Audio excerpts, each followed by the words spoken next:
बिस्मिल्लाहिर्रहमानिर्रहीम। अस्सलाम वालेकुम। मैं हूं आपका ऑनलाइन ट्यूटर शाहब इस्लाम और आज की इस वीडियो में माइक्रोसॉफ्ट एक्सेल के अंदर मेरे पास कमेंट आया था केसर अल्ताफ़ साहब। उन्होंने कहा था मल्टीपल शीट में काउंट इफ़ और सम इफ़ फार्मूले के बारे में बताएं डिटेल से और कैलकुलेशन का समझाएं। ये मैं दिखा देता हूँ नोटिफिकेशन में। Sir, I have a very humble request from Dubai, please make a detail on video count if and sum if from multiple sheet. तो आज की इस वीडियो में इन फार्मूलों की कैलकुलेशन के बारे में मैं आपको समझाने जा रहा हूँ और कोशिश करिएगा ये जो मेरे पास मैंने यहाँ पे अपना रिकॉर्ड डेटा बनाया हुआ है इसके ऊपर मैं समझाऊंगा, बाकी जो आपका रिकॉर्ड होगा उस पर किस तरह से अप्लाई करना है फिर ये समझकर आप लोग पहले इस वीडियो को अच्छी तरह देखें फिर वहाँ अप्लाई करिएगा। तो आइए माइक्रोसॉफ्ट एक्सेल को ओपन करते हैं। माइक्रोसॉफ्ट एक्सेल को ओपन करने के बाद यहाँ एक डेटा मैंने रखा हुआ है, employee number, name, gender, age, name, CNIC। ये सारी एम्प्लॉय डेटा डिटेल आ रही है हमारे पास, उनकी सैलरी वगैरह। अब यही शीट 1 पे था और इसको मैंने राइट क्लिक करके मूव और कॉपी किया हुआ है। मूव और कॉपी करके create a copy same as it is. अगर डेटा हमें कॉपी पेस्ट करना होता है तो डुप्लीकेट शीट की निकाल लेते हैं। इस तरह बिल्कुल सेम वही डेटा आपका दूसरी शीट पे भी आ जाएगा, क्योंकि कॉपी पेस्ट करने में अक्सर ऐसा होता है कि कॉलम विद वगैरह उसकी ख़राब हो जाती है। तो आप फिर ये काम करेंगे, क्रिएट अ कॉपी करके उसको अलग शीट पे लेके आ जाएंगे। तो शीट 1 की कॉपी निकाली, शीट 1 ही नाम लिखा हुआ आ रहा है, उसके साथ ब्रैकेट में 2 सेम डेटा है क्योंकि, और इनको हमें कैलकुलेट करना है 3 में। 3 में मैंने यहाँ, अब देखें मैंने आपको पहले ही बता दिया, यहाँ मैं जो अपने डेटा के ऊपर क्राइटेरिया समझाऊंगा यहाँ सेट करके वही आप अपना जो रिक्वायर्ड डेटा होगा यानी जिसके ऊपर आप अपने हिसाब से कैलकुलेशन या क्राइटेरिया देना चाह रहे हैं वो आप देकर उसमें कैलकुलेट कर सकते हैं।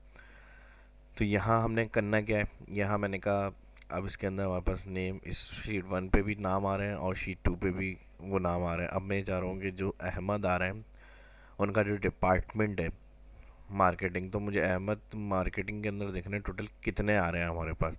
सिंगल, काउंट इफ और सम इफ, वो सिंगल क्राइटेरिया के लिए होता है। जैसे अटेंडेंस शीट वगैरह में ही मैंने पहले वीडियो बनाई है, उसमें समझाया है आपको किस तरह कैलकुलेशन करते हैं काउंट इफ फार्मूले से। अगर सिंगल सिंपल जैसे हमें प्रेजेंट वगैरह कैलकुलेट करना है तो हम काउंट इफ और पी लगाते हैं, प्रेजेंट क्राइटेरिया दे देते हैं तो हमारे पास टोटल पता चल जाता है। लेकिन एक से ज़्यादा क्राइटेरिया होते हैं तो फिर डिफरेंट तरीके से क्राइटेरिया देने के लिए डिफरेंट डिफरेंट हम इफ्स, काउंट IF के साथ एस का इजाफा हो जाता है, काउंट इफ्स। इसी तरह सम इफ्स। अब जैसे सिंगल क्राइटेरिया है सम इफ, मैंने बताया पहले भी अपनी वीडियो के अंदर आपको किस तरह यूज़ कर सकते हैं। बाकायदा इसकी एक वीडियो भी मैंने बनाई हुई है अपने मेरे यूट्यूब चैनल के ऊपर, सम इफ और सम इफ्स की कैलकुलेशन के हवाले से। तो यहाँ आप जाएं सम इफ्स, या बल्कि सर्च यहाँ पे नहीं करें, यहाँ पर आए मेरे सर्च के ऊपर और सम इफ्स लिखेंगे, यहाँ पर एंटर करेंगे तो यहाँ पे सम इफ्स और सम इफ की जो वीडियो होगी वो आ जाएगी। इसमें जाकर भी देख सकते हैं किस तरह से हम इसका यूज़ कर सकते हैं एक्सेल में। इसके अलावा मज़ीद आगे की कैलकुलेशन समझने के लिए इन्हीं फार्मूलों की, सम इफ्स और काउंट इफ्स वगैरह की, वो इस वीडियो के अंदर मैं आपको बताऊंगा। तो यहाँ तक मैंने अभी जो फर्स्ट आपको बताया ये डेटा मैंने बनाया हुआ है, ये अगर आप बनाना चाह रहे हैं तो यही प्रैक्टिस करते वक्त डेटा कर सकते हैं, बना सकते हैं। अब इसका पहली बात तो मैं ये बताऊँ, कोई भी हम फार्मूला एक्सेल में लगाएंगे तो किसी भी शीट पर जब क्लिक किया जाता है तो वो शीट का नाम जो होता है वो रिकॉर्ड में आ जाता है। मिसाल के तौर पे सिंपल मैं शीट 3 पे जाके शीट 2 की सैलरी का टोटल चाह रहा हूँ, तो मैं सिर्फ एग्जांपल के लिए समझा रहा हूँ आपको कि फार्मूला वर्क किस तरह करता है। हमने कहा इक्वल सम ब्रैकेट ओपन, अगर इसी शीट में रेंज होती है तो हम ऐसे सिलेक्ट करते हैं D3 D7, वो रेंज आ गई, ब्रैकेट क्लोज कर देते हैं। तो ये इसका मतलब होता है उसी शीट का डेटा है जो कैलकुलेट हो रहा है। नेक्स्ट, अगर हम किसी और शीट पे फार्मूला इक्वल के बाद किसी भी फार्मूले को लिखने के बाद किसी भी शीट पे जाएंगे तो यहाँ देखें ब्रैकेट ओपन किया अभी हमने, फार्मूला बार में देखें वो नाम रिकॉर्ड में आ जाएगा। यानी शीट 1 पे जा रहा हूँ मैं, पार्ट 2, जैसे ही इस पर क्लिक किया यहाँ देखें फार्मूले के अंदर ब्रैकेट ओपन के बाद वो नाम रिकॉर्ड में आ गया हमारे पास। ये इसलिए मैं क्लियर कर रहा हूँ ताकि जब मैं फार्मूला अप्लाई करूँगा समिट्स अकाउंट्स वगैरह के तो फार्मूला बहुत ज़्यादा लेंदी हो जाएगा। तो ये चीज़ों का जो कॉन्सेप्ट है वो क्लियर हो जाए आपका कि ये वर्क क्या हो रहा है। शीट 1 लिखा हुआ आ रहा है, शीट 2 जो भी आपने नाम दिया होता है वो यहाँ रिकॉर्ड में ऐड हो जाता है, यानी इस शीट पे जंप किया है इन्होंने। तो ये चीज़ बताने के लिए मैंने सम की मिसाल दी है आपको। अब मैं फार्मूला कहाँ यूज़ कर रहा हूँ, शीट 3 पे, और क्लिक कहाँ किया मैंने, शीट 2 पे आ गया। तो ये कह रहा है शीट 2 पे आने के बाद क्या करना है, हमने कहा ऑल सैलरी सेलेक्ट करके ब्रैकेट क्लोज। अब सिंपल उसी शीट में होता तो क्या होता, सिर्फ रेंज आ रही होती, लेकिन जब किसी और शीट से कैलकुलेशन होती है तो वो नाम भी उस शीट का लिखा हुआ फार्मूले के अंदर आ रहा होता है। एंटर। तो उस पूरी सैलरी की डिटेल हमारे पास टोटल यहाँ पर आ गई। अब देखें यहाँ पर अगर फार्मूला हमने क्या करा है, सम लगाया, कोई भी कैलकुलेशन फार्मूला लगाते हैं, उस पर क्लिक करने से सेल पे फार्मूला बार के अंदर फार्मूला शो हो जाता है। तो यहाँ देखिए ये बता रहा है सम शीट 1 और ये फलाना फलाना फलाना, ओह सॉरी, ये बताने का मकसद ये है कि इस तरह से जो भी फार्मूला या कैलकुलेशन होती है वो आपको फार्मूला बार के अंदर यहाँ से डिफाइन कर रहा होता है। इसका बताने का मकसद ये है कि जो अब मैं आपको रेंज बताऊंगा काउंट इफ्स की और सम इफ्स की, तो उसमें ये चीज़ भी होती है। तो इस चीज़ को ख्याल रखेंगे। अगर आपको आसान चाह रहे हैं कि ज़्यादा लंबा, जैसे इसमें मैंने अभी कंट्रोल रट करता हूँ, ये चीज़ आ रही शीट 1 पूरी 2 पार्ट, और ये चीज़ें ना आए कन्फ्यूज़ हो जाते हैं, वरना नए सीखने वाले हैं प्रैक्टिस जो देख रहे हैं इस वीडियो को एक्सेल, तो उनको फिर बाज़ दफ़ा ऐसा होता है जो कॉन्सेप्ट क्लियर है तो समझ में आ जाता है, नहीं होता तो उनको बहुत मुश्किल लग रहा होता है, पता नहीं क्या हुआ भाई ये। तो ये चीज़ें समझाने का मकसद ये था कि आपका कॉन्सेप्ट क्लियर हो जाए। नेक्स्ट, अब हम फार्मूला अप्लाई करेंगे। मैंने क्या बताया, शीट 1 का नाम मैं चेंज कर देता हूँ, यानी ये बहुत ज़्यादा जो डिटेल शीट 1 शीट 2 आ रही है नहीं है, तो रीनेम करने के लिए डबल क्लिक, कोई भी आप आसान नाम दे सकते हैं। मैंने कहा शीट 1 जो ए के नाम से है, ए दे दिया। शीट 2 पे डबल क्लिक, इसको मैंने बी नाम दे दिया। ये आप अपने मर्जी से कोई भी डेट वाइज या डे या मंथ या ABC या नंबर जो भी आपको आसान लग रहा है वो आप शीट नेम रीनेम कर सकते हैं। इसके अलावा शीट 3 पर आएंगे। अब मैंने यहाँ क्राइटेरिया क्या दिया है, ये काउंट इफ्स फार्मूला मैं बताऊंगा आपको, और यहाँ पर मैं बताऊंगा सम इफ्स। तो सबसे पहला काम हमने क्या करना है, काउंट इफ्स को यूज़ करते हुए दो क्राइटेरिया हमारे पास। अहमद मुझे देखने डिपार्टमेंट मार्केटिंग के अंदर, मिसाल के तौर पे यहाँ मैं इसको नीचे कर लेता हूँ, डिपार्टमेंट मार्केटिंग। और एक चीज़ यहाँ पे देख लीजिएगा, स्पेलिंग सेम हो, मार्केटिंग सही है यहाँ पे, यानी स्पेलिंग की वजह से भी फार्मूला अप्लाई नहीं होता बस दफ़ा। यहाँ हम फार्मूला लगाएंगे, यहाँ नेम दे देता हूँ मैं, और यहाँ काउंट इफ्स लिख देता हूँ ताकि आपको समझ में आए। नेम हो गया depart marketing count ifs formula equal. अब शुरू करेंगे अपना फार्मूला, स्टार्ट करते हैं। Equal count ifs bracket, bracket open के बाद कह रहे हैं क्राइटेरिया 1 क्या है, शीट 1 ए जो के नाम से जो आ रही है इसमें जाएं और ऑल नेम सेलेक्ट कर लें।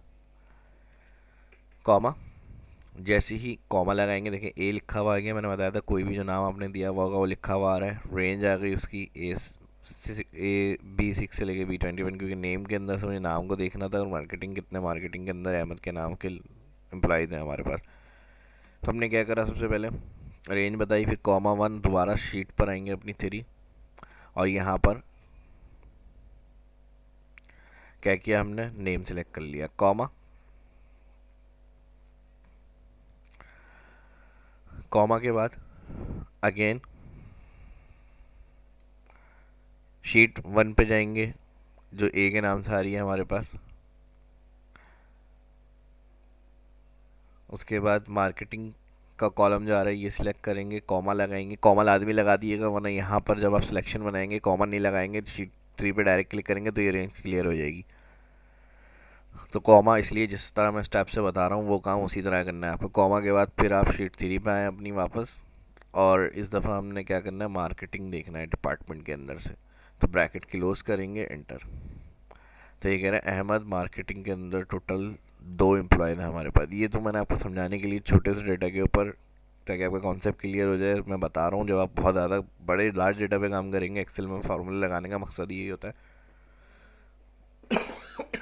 कि जितना भी हमारे पास रिकॉर्ड है या डेटा आ रहा है उसकी कैलकुलेशन आसानी से हम सॉल्व कर लें। अब नेक्स्ट हमने क्या किया, अब देखें अहमद, मैं यहाँ बता रहा हूँ शीट 1 पे आए, मार्केटिंग यहाँ पे भी है, और अहमद सेकंड मार्केटिंग के अंदर यहाँ पे भी है। अगर यहाँ मैनेजर में मैं अहमद डाल देता हूँ तो वहाँ पे कोई फ़र्क नहीं पड़ेगा, क्योंकि अहमद हमने किसके अंदर चेक करने को कहा है, मार्केटिंग के अंदर। अगर हम यहाँ पे मैनेजर करेंगे तो शायद वहाँ पर आ जाए, देखें 1 हो गया। तो ये इस तरह से क्राइटेरिया दे दिया हमने। अब हमने मल्टीपल शीट का, मैंने पहले तो ये मैंने सिंगल बता दिया आपको किस तरह कैलकुलेट करेंगे। अब इसी तरह जो उनका सवाल था, तो मल्टीपल शीट पे इसको किस तरह यूज़ करेंगे, तो फिर इसके लिए हम क्या करते हैं, जहाँ हमने फार्मूला लगाया, अभी मैंने बताया फार्मूला वाले सेल पर क्लिक करने से यहाँ क्या होगा, फार्मूला शो हो जाता है। तो अब इसी फार्मूले को आप सिलेक्ट करें, इक्वल का साइन सिलेक्ट नहीं करिएगा। ये जिसमें सेल में एंटर किया था हमने, इसी सेल पे आके फार्मूला बार में जाके फार्मूला सिलेक्ट करें, कंट्रोल सी। सी के बाद अनसिलेक्ट करना है, ब्रैकेट के बाद क्लिक, प्लस का साइन लगाइए, कंट्रोल वी। प्लस के साइन के बाद control we, second count if लग गया। और अब ए की जगह हम क्या करेंगे, बी। सिर्फ ए की जगह हमें क्या चेंज करना है, बी, क्योंकि वो शीट ए सॉरी माफ़ कीजिएगा, क्योंकि वो जो हमने फार्मूला लगाया है वो हमने लगाया है शीट 1 पे, ए पे जाके। तो यहाँ जो हमने मल्टीपल शीट से यानी दूसरी शीट का डेटा उठाना था, तो शीट नेम जो था वो हमने 2 कर दिया। अच्छा ये भी मैं बता दूं आपको, क्लियर कर दूं, अगर डेटा अलग अलग है दोनों शीट के ऊपर, तो वो फिर आप अलग शीट पर जाके क्राइटेरिया चेंज करेंगे और सिलेक्शन बनाएंगे दोबारा से। ये भी आपका मैं कॉन्सेप्ट क्लियर कर दूं। तो सिलेक्शन बनाने के लिए तरीका जो फर्स्ट मैंने बताया उसी तरह से काउंट इफ सेकंड लगेगा, और फिर जो कंडीशन क्राइटेरिया होगा समझकर आप लोग अप्लाई करेंगे। यहाँ सिर्फ सेम डेटा था दोनों शीट का, तो मैं बी लगा रहा हूँ यहाँ पे।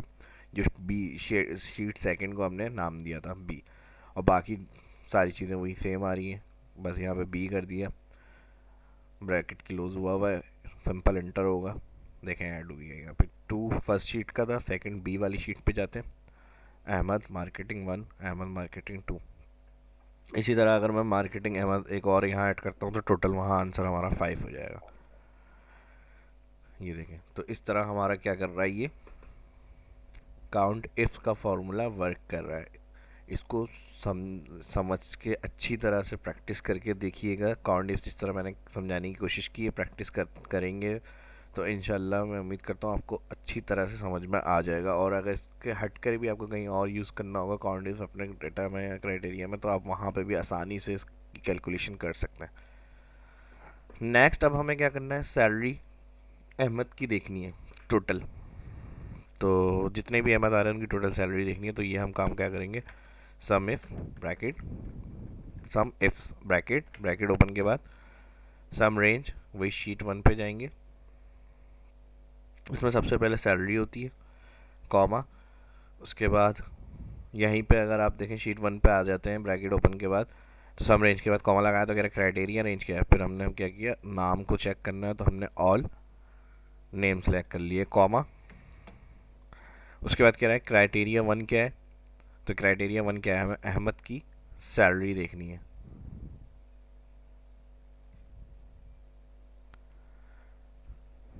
कॉमा, सैलरी के बाद क्राइटेरिया 2 रेंज क्या है, हमने किया सैलरी, जो सैलरी का कॉलम आ रहा है ये क्राइटेरिया 2 रेंज है, कॉमा, और क्राइटेरिया 2 क्या है, सैलरी, ब्रैकेट क्लोज, एंटर। मतलब कि माफ़ कीजिएगा, एक गलती यहाँ पर हो गई हमसे। अगर सिंपल हमें अहमद की सैलरी देखनी है तो हम इस तरह भी तो लगा सकते हैं, SUMIF bracket open, all, range आ जाएगी, कॉमा, अहमद की सैलरी देखनी है, क्राइटेरिया में कॉमा के बाद अहमद सेलेक्ट किया और सैलरी सेलेक्ट करके ब्रैकेट क्लोज करा, एंटर। तो ये तो टोटल आ गया। लेकिन हम सम इफ्स का यूज़ क्यों करते हैं, मैंने स्टार्ट में बताया था कि जब 2 या 3 क्राइटेरिया, जितने भी क्राइटेरिया होंगे एक से ज़्यादा, तो फिर हम वहाँ पर सैलरी सम इफ्स को यूज़ करते हैं। तो यहाँ हमने एक ही कंडीशन क्राइटेरिया में दी हुई है। अब दूसरा क्राइटेरिया हमें ये भी देना है, अहमद की सैलरी देखनी है और किससे ज़्यादा, जो 10,000 से ज़्यादा सैलरी है वो। तो 2 क्राइटेरिया हो जाएंगे। इसको क्लियर करके दोबारा से मैं फार्मूला बता रहा हूँ, equal SUMIFS bracket open, sum range, सबसे पहले सम रेंज में हम क्या करेंगे, ऑल जो सैलरी का वाला कॉलम है वो सिलेक्ट, कॉमा लगाएंगे, यहाँ देखें क्राइटेरिया रेंज 1, ऑल नेम। पहले हमने सम रेंज किया, कॉमा, फिर क्राइटेरिया रेंज 1, ऑल नेम। उसके बाद फिर कॉमा लगाएंगे, तो क्राइटेरिया 1 पूछ रहा है, शीट 3 पे जाए दोबारा, क्राइटेरिया 1 क्या है, अहमद को देखना है, तो अहमद क्लिक करके कॉमा, उसके बाद कह रहा है क्राइटेरिया 2 रेंज, वापस शीट ए पे आए, all salary select, comma, criteria 2 range हो गया, उसके बाद कॉमा लगाएंगे तो कहेगा क्राइटेरिया 2 क्या है, तो वापस शीट 3 पे आए और जो सेकंड क्राइटेरिया था कि ग्रेटर देन 10,000 वाली जो अहमद की सैलरी वो काउंट करें, ब्रैकेट क्लोज। यहाँ देख लें फॉर्मूला, ये मैंने इसलिए ए इस तरह से जो शीट 3 ये सब लिखा हुआ आ रहा है, ये क्लियर करने के लिए मैंने स्टार्ट में वीडियो के बता दिया था ताकि आप लोगों को कन्फ्यूजन ना हो और कॉन्सेप्ट क्लियर हो। ब्रैकेट क्लोज करेंगे, इंटर, तो बिल्कुल सही है। देखें अहमद की जो ग्रेटर देन 10,000 सैलरी होगी उसका टोटल ये हमें शीट 1 से निकाल के दे रहा है। अब मैं यहाँ इसको देख लेते हैं हम। अहमद यहाँ पे मैनुअली मैं आपको दिखा देता हूँ, इक्वल प्लस, फिर अहमद यहाँ पर आ रहे हैं, इनको भी सिलेक्ट किया प्लस, उसके बाद अहमद यहाँ आ रहे हैं, इनको भी सिलेक्ट किया प्लस। तो इस तरह आसानी से हमने क्या किया, शीट 1 से इनको सैलरी को चेक कर लिया। अब इसी तरह आप सिर्फ नाम चेंज करेंगे, जो भी रिकॉर्ड होगा वो यहाँ का आपके पास वो इजीली शीट 3 के ऊपर लुकअप हो जाएगा। तो यहाँ पे जो ग्रेटर देन 10,000 है वही देखें आ रही है। अगर मैं इसको कम कर देता हूँ तो वहाँ पर आंसर हमारा 9,000 गया, यहाँ चेंज हो गया। तो इस तरह आसानी से बहुत हेल्पफुल काउंट इफ्स और सम इफ्स के फार्मूले होते हैं। Single count if sum if भी बहुत ज़्यादा यूज़ होता है, और जो मल्टीपल क्राइटेरिया होते हैं एक से ज़्यादा और मल्टीपल शीट्स के ऊपर, अगर तो जिसको पता है और सही तरह से उसने देखी है वीडियो, ये काउंट इफ्स और सम इफ्स के फार्मूले के बारे में नॉलेज है एक्सेल में, जिनको इंटरेस्ट है तो वो बहुत ज़्यादा इसको यूज़ करते हुए अपने काम को आसान कर सकते हैं काउंट इफ्स और सम इफ्स के फार्मूले से।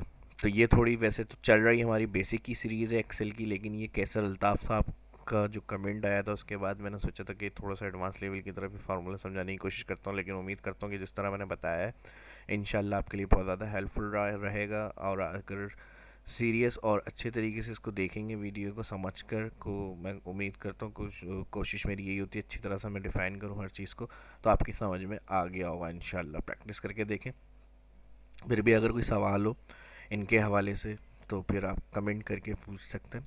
नेक्स्ट इसी तरह फिर जो होगी ये सीरीज़ चलती रहेगी इंशाल्लाह, मैं बताता रहूँगा। जो भी आप सीखना चाहते हैं, देखना चाहते हैं, कमेंट करके ज़रूर बताया करें, और वीडियो कैसी लगी इसके बारे में भी बताया करें, ताकि इसी तरह से आप लोगों की हेल्प भी होती रहे। और जो भी हो अपनी दुआओं में मुझे याद रखें। तो यहाँ तक ये तो काम हो गया हमारा शीट 1 पे। अब नेक्स्ट जो हमें इसको करना है वही सेम मैंने क्या कहा था, इसको सिलेक्ट करें। अब 2 शीट से अगर उठाना होगा तो कंट्रोल सी, इक्वल का साइन सिलेक्ट नहीं करिएगा, फार्मूला बार से लेके सम इफ तक इसको कंट्रोल सी कॉपी करें, प्लस कर लें कंट्रोल वी। अब ए की जगह क्या आ जाएगा, बी। यहाँ जहाँ जहाँ ए है वहाँ वहाँ क्या करना है हमें, बी।